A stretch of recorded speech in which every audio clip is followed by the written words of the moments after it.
पुरुष अक्सर समस्या समाधान पर फोकस करते हैं या अपना ध्यान केंद्रित करते हैं। इसके कारण भी वह गहराई से चीज़ों को समझ नहीं पाते हैं। जबकि महिलाओं में सहानुभूति के साथ सुनने की प्रवृत्ति होती है। महिलाओं में बहुत अधिक सहानुभूति है। प्रत्येक चीज़ को सहानुभूति से लेती है, प्रेम पूर्वक लेती है। इसलिए उनकी प्रतिक्रिया में बहुत अधिक अंतर आ जाता है।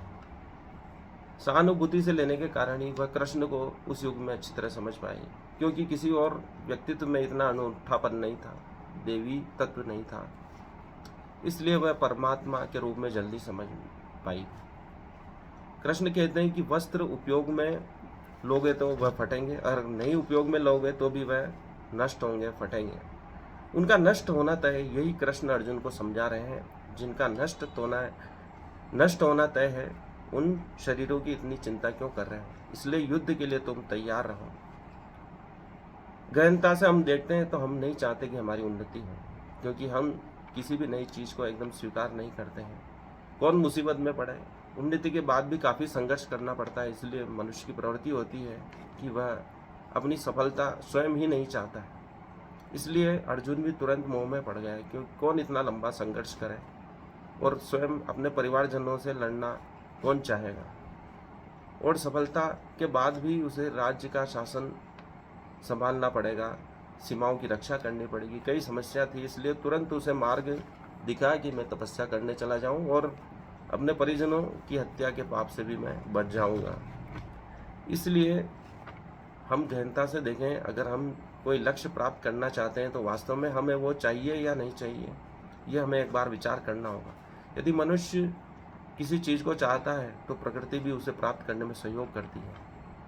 हम स्वयं योजना बनाने लगते हैं और सफल हो जाते हैं। बोकाजू कहते थे कि लक्ष्य विहीन जियो। यदि आप अपने लक्ष्य को छोड़ दोगे तो आनंद पूर्वक जी पाओगे। जब भूख लगे भोजन करो, जब नींद आए सो जाओ, जब प्यास लगे पानी पियो। क्योंकि मनुष्य जब तक लक्ष्य को दिमाग में रखेगा तब तक वह चिंतित रहेगा, तनाव में रहेगा। कृष्ण भी अर्जुन से यही कर रहे हैं कि तू कर्म कर, कर्म का आनंद ले, फल की चिंता मत कर। आनंद की स्मृति सदियों तक रहती है। आनंद पूर्वक किया गया कार्य सदियों तक याद रहता है, आपको भी आनंदित करता है और आने वाली पीढ़ियों को भी आनंदित करता है। मंदिरों की वास्तुकला, चित्रकला, सुंदर लिखावट सदियों तक लोग देखकर आनंदित होते हैं, क्योंकि उन्होंने उस समय लक्ष्यहीन होकर कार्य किया, परमात्मा को समर्पित होकर कार्य किया। ऐसे हम जीवन जी रहे हैं जैसे मानो प्रलय आ रहा है, तभी हम परमात्मा की अनुभूति कर सकते हैं। यदि हम सोचते हैं कि ये जीवन बहुत लंबा है तो हम कभी परमात्मा को प्राप्त नहीं कर सकते हैं, क्योंकि जब तक यह जीवन बहुत लंबा दिखेगा हम उसको टालते जाएंगे।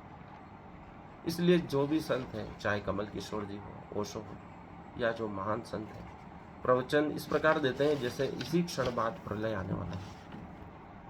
उसी प्रवचन के दौरान लोगों को परमात्मा की अनुभूति होने लगती है। जीवन ऐसा ही है।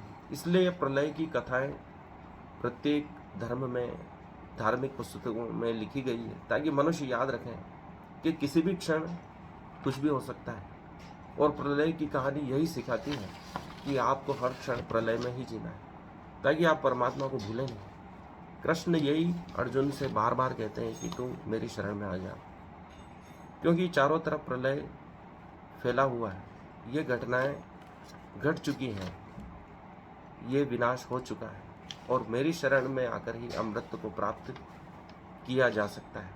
जब तक दृष्टा मौजूद नहीं है तब तक मन विभिन्न दिशाओं में भटकता रहेगा। दृष्टा अर्थात परमात्मा कहाँ है उसको देखने की दृष्टि।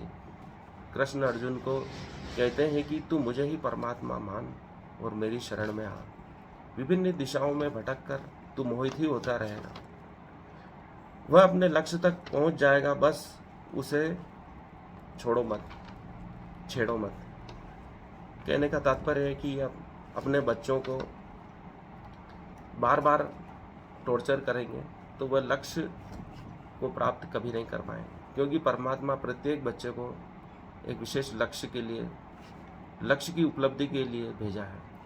कृष्ण अर्जुन की उपलब्धि जानते थे कि उसका जो स्वधर्म है क्षत्रिय होना है, और उसी के द्वारा वह सफलता को प्राप्त कर सकता है, क्योंकि अर्जुन और कोई विद्या जानता ही नहीं था। वह सिर्फ धनुष बाण चलाना ही जानता था, क्षत्रिय धर्म का पालन करना ही जानता, तलवार चलाना जानता, भाला चलाना जानता, इसलिए उसे स्वधर्म की शिक्षा दी गई।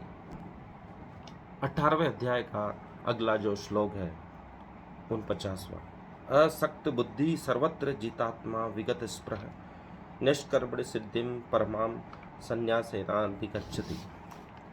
असक्त बुद्धि अर्थात आसक्ति रहित बुद्धि वाला, सर्वत्र अर्थात सभी जगह, जित आत्मा अर्थात मन के ऊपर संयम रखने वाला, विगत स्पृह अर्थात भौतिक इच्छाओं से रहित, निष्कर्म सिद्धिम अर्थात निष्कर्म की सिद्धि, परमाम अर्थात परम, संन्यासेन अर्थात संन्यास के द्वारा, अधिगच्छति अर्थात प्राप्त करता है। जो आत्मसंयमी तथा अनासक्त है एवं जो समस्त भौतिक भोगों की परवाह नहीं करता है, वह संन्यास के अभ्यास द्वारा कर्म फल से मुक्ति की सर्वोच्च सिद्ध अवस्था को प्राप्त कर लेता है। जो भौतिक भोगों की परवाह नहीं करता है वही सच्चे संन्यास को प्राप्त करता है, ऐसा कृष्ण कहते हैं। कर्म फल से भी वह मुक्त हो जाता है। जो अपने भौतिक भोग की परवाह नहीं करता है, अर्थात भोग आ रहे हैं तो भी वह सम रहता है और जा रहे हैं तो भी सम रहता है, ऐसा आत्मसंयमी अनासक्त होता है। उसे न तो भोग की चिंता होती है न उसके चले जाने की। जैसे राम वनवास तुरंत चले गए पिता की आज्ञा से, जबकि अगले दिन उनका राज्याभिषेक होने वाला था, वो भोगों से लिप्त नहीं हुए। ऐसे आत्मसंयम में ही कर्म फल से मुक्त हो सकते हैं। पांडव तुरंत वनवास चले गए जब वो जुए के खेल में हार गए। इसी को कृष्ण आत्मसंयमी होना कहते हैं, और ऐसा व्यक्ति ही कर्म फल से मुक्ति प्राप्त कर सकता है, ऐसा कृष्ण अर्जुन को समझा रहे हैं, ताकि वह मोहित न हो और युद्ध के लिए अग्रसर हो। आज के लिए इतना ही। धन्यवाद। इसे लाइक करें, शेयर करें।